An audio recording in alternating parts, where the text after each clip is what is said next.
Écoute tout de suite Pete Hegseth, le secrétaire d'État américain à la Défense.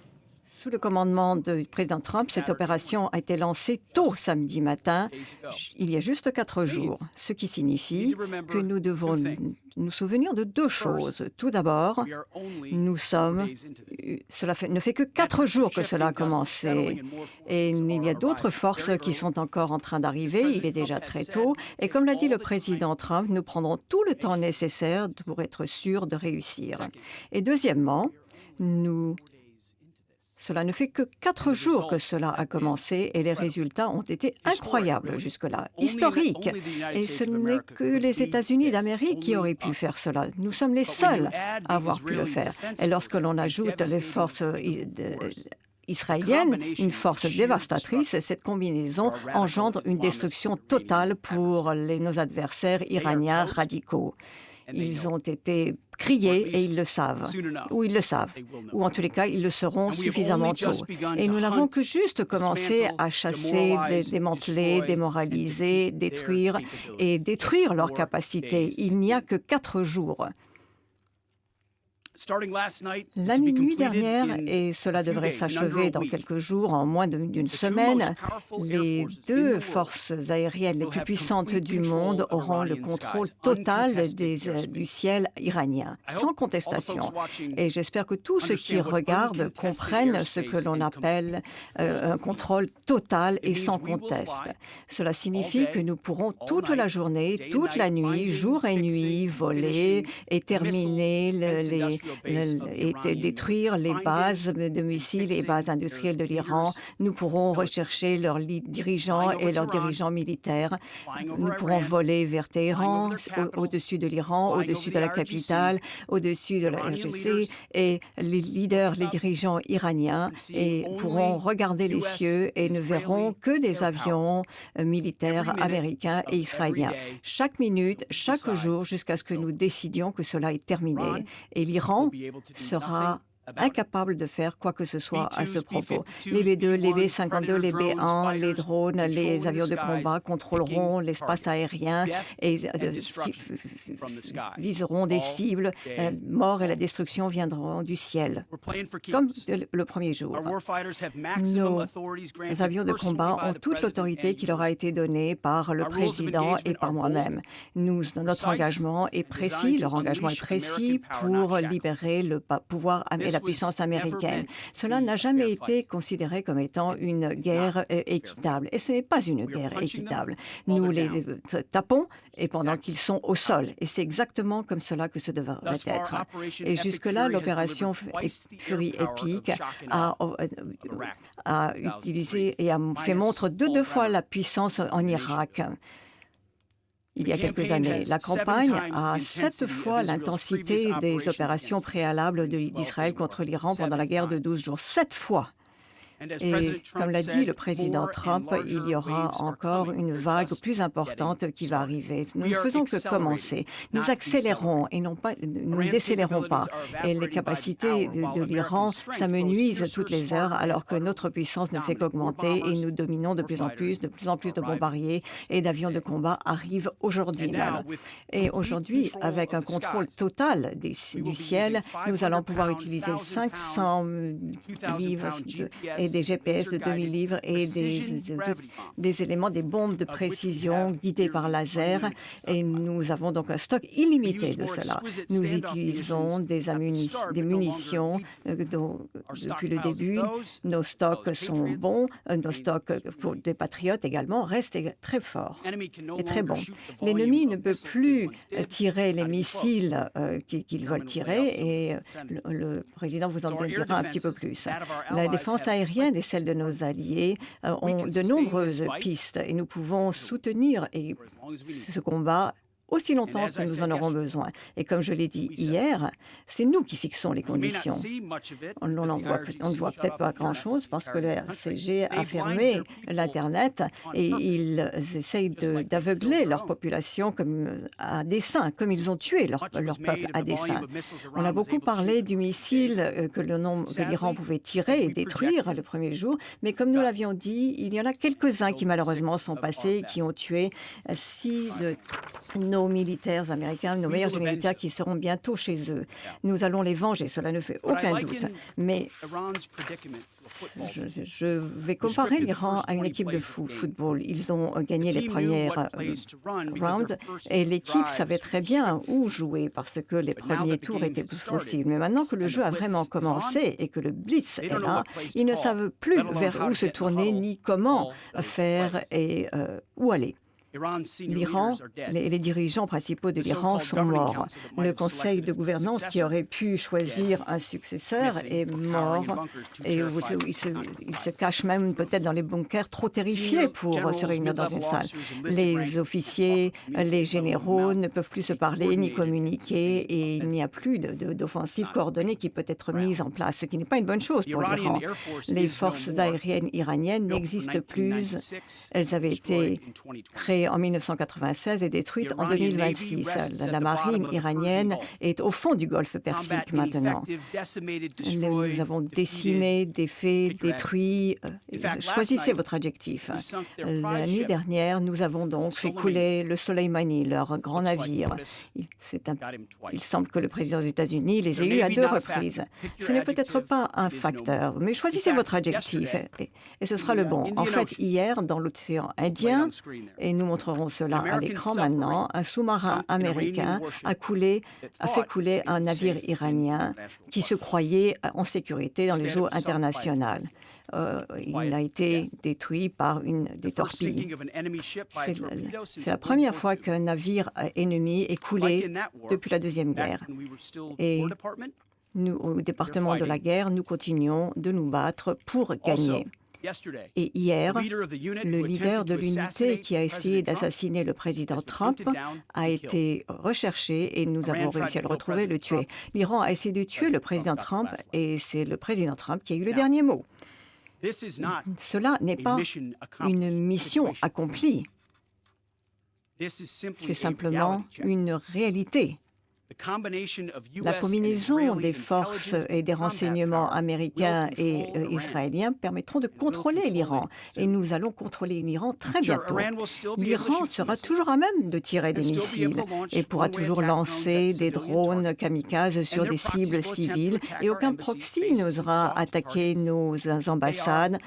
Ce sont des terroristes, après tout. Et ils ont besoin de cibler les civils parce qu'ils ne peuvent pas faire autrement. Mais nous allons les retrouver et nous les tuerons.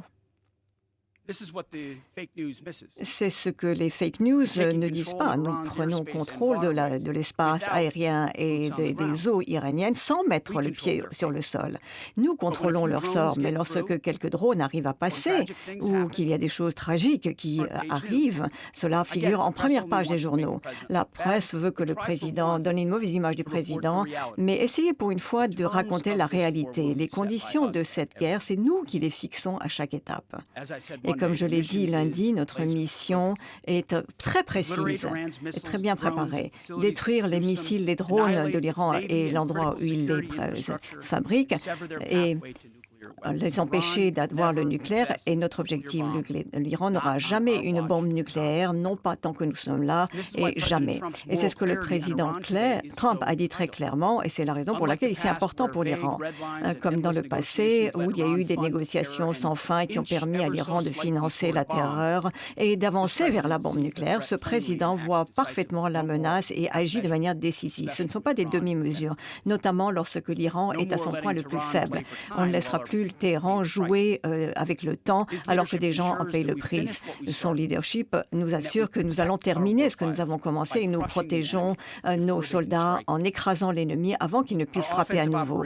Nos opérations sont le résultat d'une préparation qui a demandé des mois et ne pourra plus être arrêtée. Et nos efforts de défense sont sans précédent. Nous avons dès le départ mis l'accent sur la protection de nos troupes car cela nous est plus important que tout.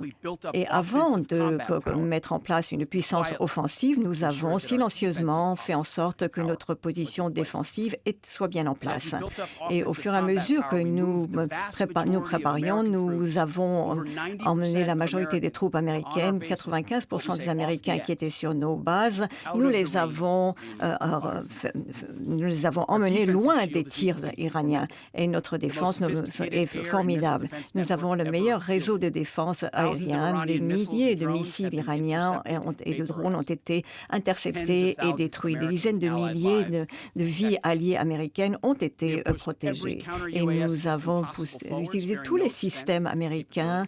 Et nous n'avons pas limiter nos efforts. Comme je l'ai dit, on ne peut pas tout arrêter, mais nous faisons en sorte que notre capacité défensive et la protection de nos forces soient vraiment en place avant d'entamer l'offensive. Le président Trump a dit au chancelier américain hier que l'Iran a négocié de mauvaise foi en se préparant à frapper. Et nous avons agi de manière décisive pour défendre notre peuple, nos intérêts et nos alliés. Et le président Trump a entrepris une action décisive en mettant l'Amérique au premier plan, car c'est ce que le peuple américain l'avait élu pour faire. Et Israël, votre mission a été exécutée avec compétence et une détermination de fer, et vous êtes battu avec nous, et se battre avec un allié comme vous est un multiplicateur important, et c'est de l'air frais pour nous. Et merci pour votre courage et pour votre contribution.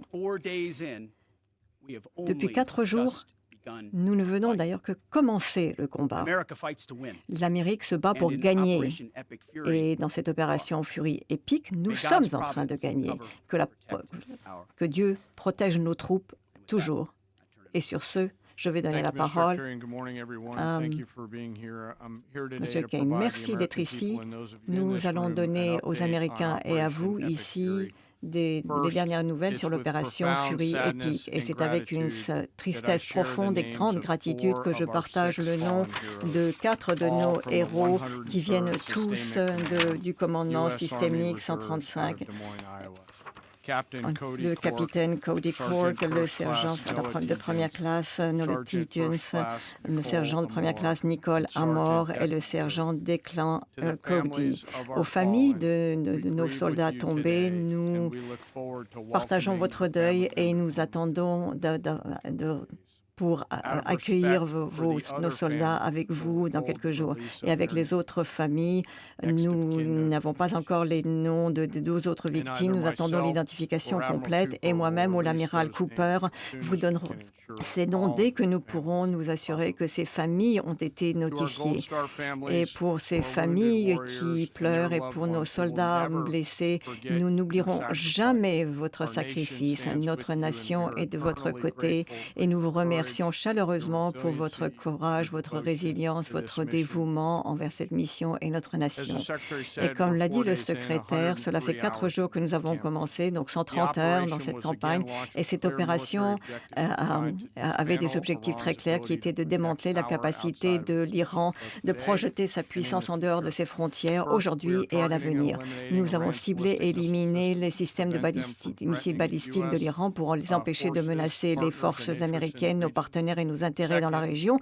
Et deuxièmement, nous sommes en train de détruire la marine américaine et d'y réduire ses capacités et ses compétences et son capacité à mener des opérations, non seulement dans le commandement central, mais comme l'a dit le secrétaire en montrant une vidéo, nous nous assurons que que l'Iran ne puisse pas rapidement reconstituer ou reconstruire ses capacités de combat ou sa puissance de combat. Et nous allons poursuivre cela au fur et à mesure qu'on continue cette campagne. Et comme cela a été dit ce matin, le commandement central américain fait des progrès considérables. Les missiles balistiques de l'Iran ont été détruits, 86% d'entre eux depuis le premier jour, avec une diminution de 23% depuis le début.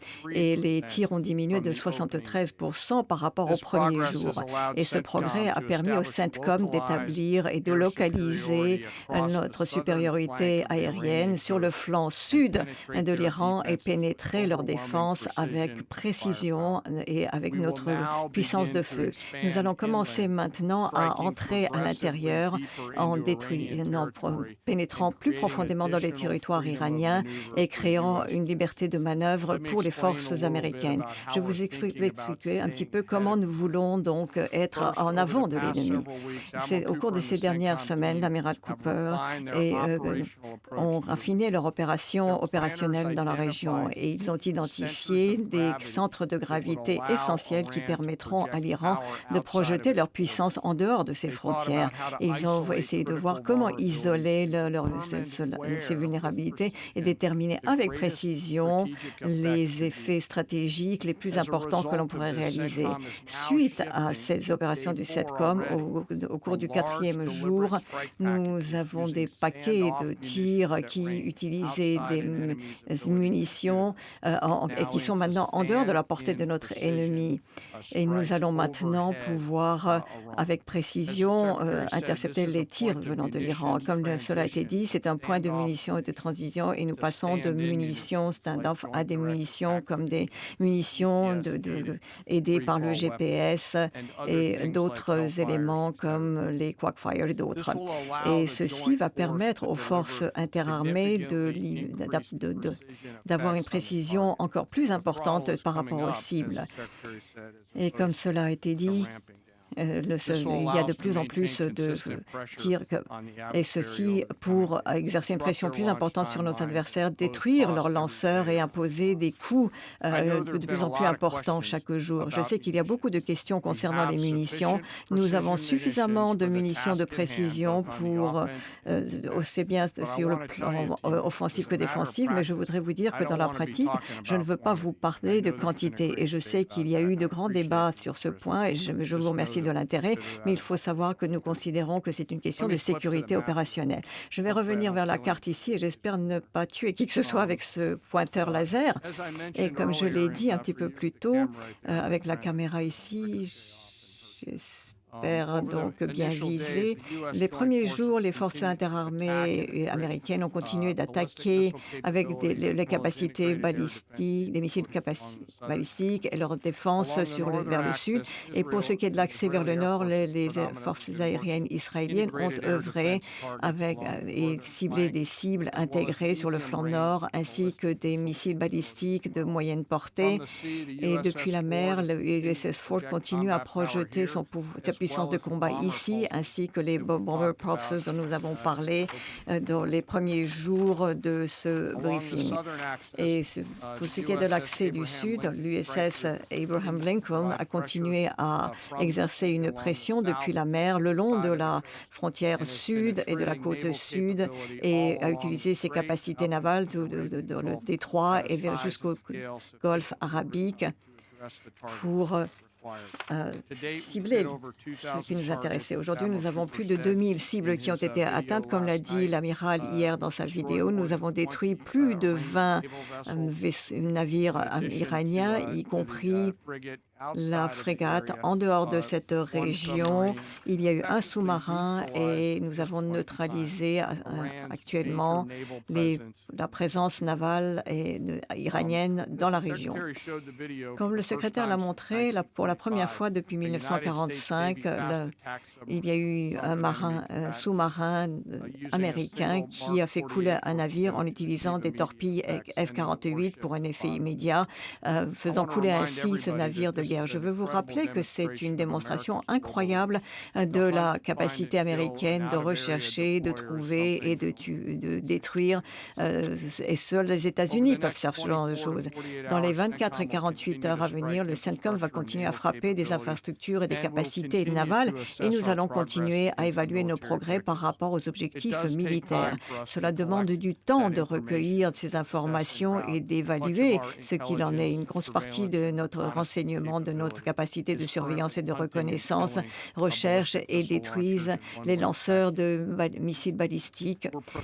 Et nous sommes très précis dans notre évaluation et nous parlons de réalité et non d'évaluation.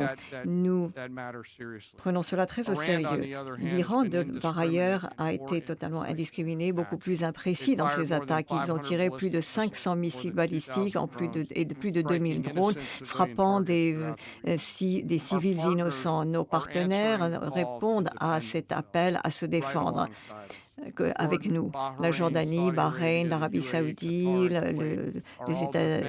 les EUA, le Bahreïn défendent leur peuple avec capacité, précision et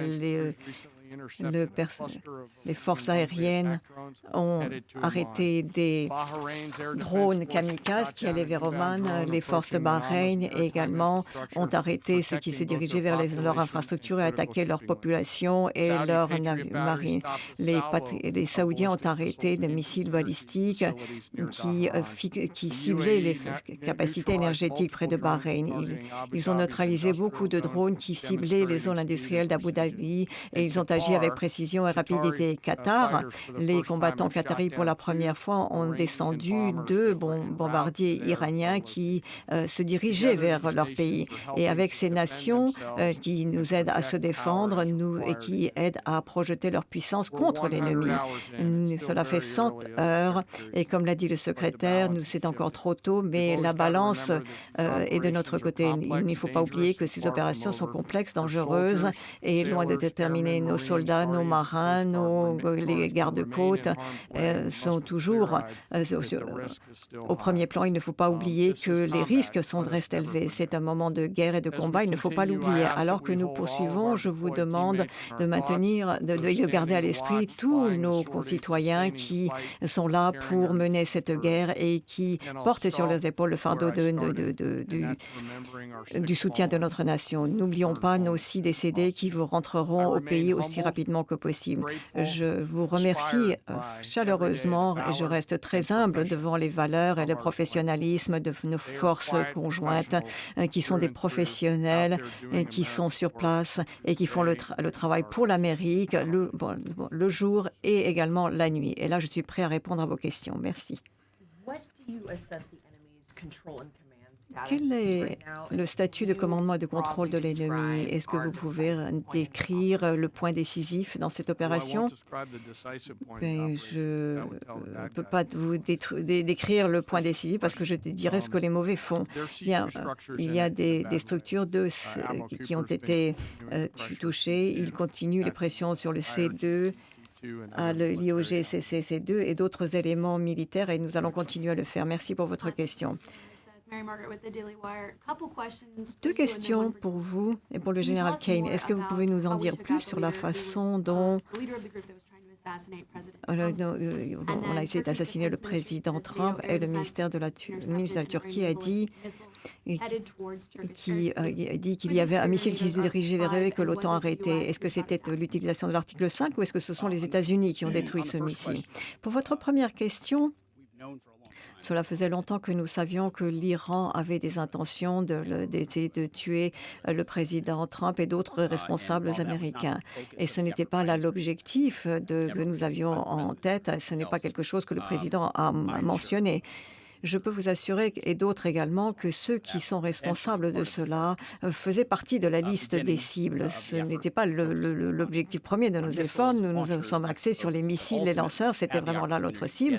Mais si nous avions la possibilité de nous attaquer à ceux qui ont essayé de s'attaquer aux Américains, oui, nous voulions le faire. Et nous avons eu l'opportunité de le faire. Et pour ce qui est de la Turquie, je reviendrai vers vous pour vous dire exactement comment ce missile a été intercepté. Mais je ne sais pas, je ne pense pas que cela aurait lancé le déclenchement de l'article 5 de l'OTAN. Oui? BBC, est-ce que vous pouvez nous dire ce que vous savez maintenant sur la frappe sur l'école de filles en Iran? Tout ce que je peux vous dire, c'est que nous menons une enquête. Bien entendu, nous n'avons jamais ciblé des civils, mais nous allons mener une recherche sur ce point. Avec les informations que vous auriez, vos reconnaissances, vos capacités à recueillir des informations quelques jours plus tard, est-ce que cela figurait sur une liste de munitions? Nous allons mener une enquête. Est-ce que on a entendu que les groupes kurdes sont armés?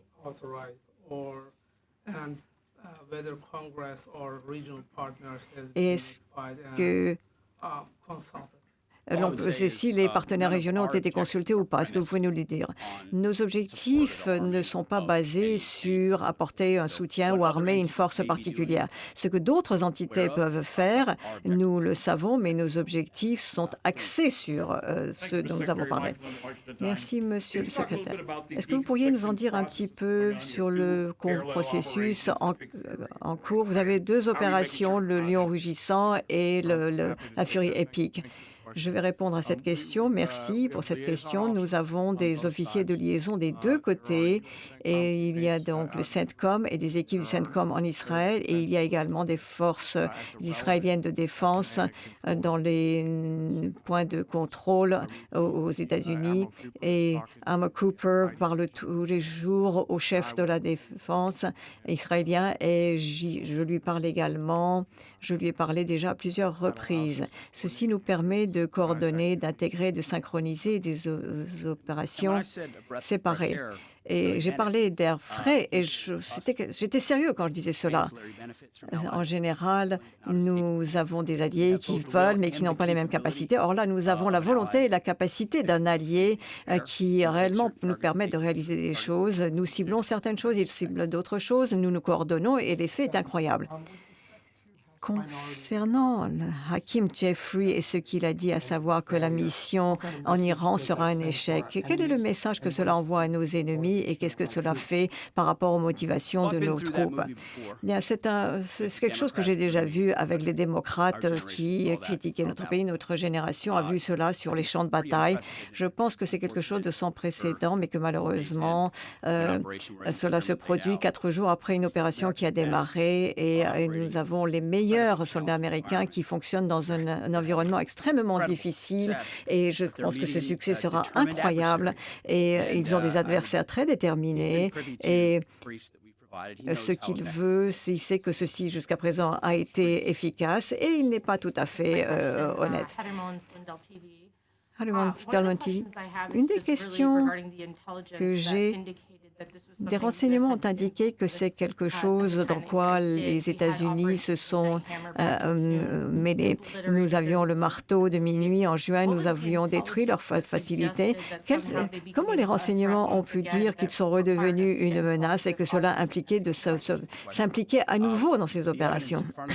Bien, les éléments de preuve que nous avions sous les yeux depuis la guerre des 12 jours étaient que l'Iran n'avait aucune intention de négocier un accord nucléaire qui signifiait qu'il ne pouvait pas construire la bombe nucléaire.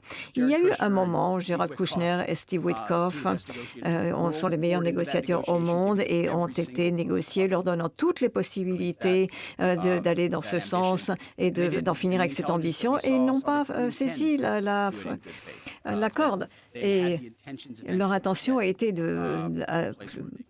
d'aller vers la construction, d'avoir un bouclier conventionnel qui cacherait leur capacité nucléaire.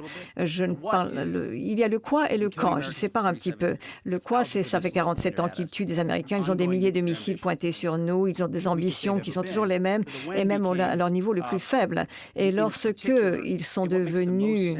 En fait, ce qui a le plus de sens pour eux, c'est de s'assurer que notre objectif était qu'il n'ait jamais cette arme nucléaire et l'effet maximum a été atteint. 2 questions. Quel est votre message pour l'Iran et ses alliés, à savoir la Russie et la Chine, qui ont demandé et fait appel à des hostilités immédiates? Je n'ai pas de message pour eux. Ils ne sont pas un élément qui entre en jeu ici. Cela ne les concerne pas. Il s'agit de l'ambition nucléaire de l'Iran.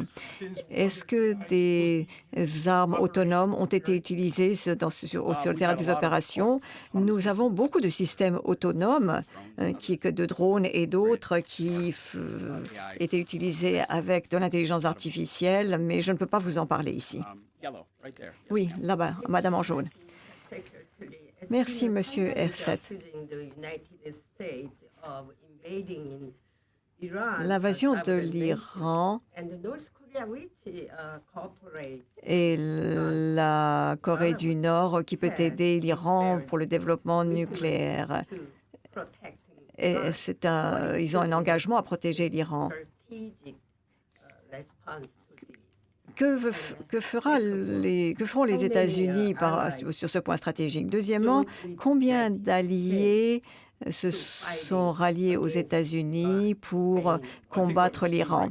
Je pense que ce que vous voyez maintenant, c'est la réponse de la région par rapport à la belligérance iranienne qui les a amenés à cibler des hôtels, des aéroports, des lieux et des infrastructures pétrolières civiles dans les pays du Golfe qui préfèrent ne pas être entrés dans le conflit, mais qui constatent maintenant que c'est quelque chose à quoi il faut faire face, que ce soit les Émirats arabes unis, le Qatar, Bahreïn, Koweït ou l'Arabie saoudite, à différents niveaux, ils se tournent vers nous pour aller vers une action offensive et nous travaillons en étroite coopération et nous collaborons avec eux. Idem pour les défenses aériennes, leurs capacités et qui sont très importantes et qui, combinées aux nôtres, nous amènent à coordonner, ce qui rend les choses encore plus simples, c'est-à-dire que nous tirons moins de munitions, mais nous sommes plus efficaces.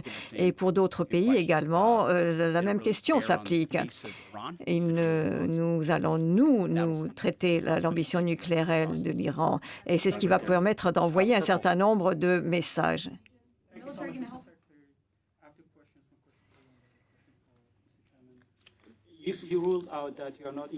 Si vous dites que vous ne vous engagez pas avec les forces iraniennes kurdes, mais aujourd'hui, les Iraniens ont dit clairement qu'il y a une incursion depuis et que s'il y avait donc une incursion, ils attaqueraient toutes ces régions kurdes. Quel est votre commentaire sur ce point? Et pour le président, est-ce que des forces américaines doivent être déployées? Dans quelles conditions pouvez-vous déterminer qu'il est important d'avoir des soldats sur le terrain? Et vous avez parlé d'objectifs stratégiques. Bien, je ne ferai pas de commentaires sur les forces armées sur le terrain. Je ne fais pas de la politique, j'exécute la politique. Et pour ce qui est de la question concernant les Américains, leur permettre de sortir, tout d'abord, c'est une opportunité à encourager tous à aller voir le département d'État et s'inscrire. Le secrétaire Rubio a essayé de passer ce message et je pense qu'il est important d'aller s'inscrire. Et nous avons également des sièges disponibles dans des avions qui vont arriver et qui vont aider les gens à sortir et à quitter les pays. Mais ça, c'est une question qui concerne l'État. Mais pour répondre à votre question, c'est ce que nous avons fait. Dernière question. Dans vos commentaires liminaires, vous en avez un peu parlé, mais si vous pouviez développer un peu, vous avez dit que l'Iran veut s'attaquer à la stabilité, intercepter vos missiles. Il semble que vous avez dit qu'ils n'ont pas la capacité à le faire. Est-ce que c'est le cas? Est-ce qu'ils peuvent durer plus longtemps que nous dans cette capacité à faire cela? Non, l'Iran ne peut pas durer plus longtemps que nous. Nous allons avoir deux volets d'action et nos capacités offensives et défensives, comme je l'ai dit, c'est nous qui menons la danse et le tempo de cette guerre. C'est la raison pour laquelle toutes les histoires, les spéculations, ce qu'ils essayent de dire en disant que nous sommes limités dans ce que nous faisons, les seules limites qui sont les nôtres, c'est le désir du président Trump d'atteindre un effet particulier au nom des Américains. C'est la raison pour laquelle nous ne parlons pas. Nous avons dit 4 semaines, mais ça peut être 6 semaines ou 8 ou 3. Et c'est nous qui fixons le rythme. Et l'ennemi est déséquilibré. Nous voulons qu'il reste déséquilibré. Nous connaissons leur capacité à tirer sur nos capacités et notre défense est de plus en plus bonne et leur capacité défensive diminue. Au fur et à mesure, lorsque nous parlons des munitions, nous en avons des dizaines de milliers. Nous pouvons donc lancer des stocks illimités et nous en avons encore plus que ce que nous avons à l'heure actuelle. C'est la raison pour laquelle nous disons que cette pile augmente et que ces stocks resteront très élevés. Merci à tous. Merci.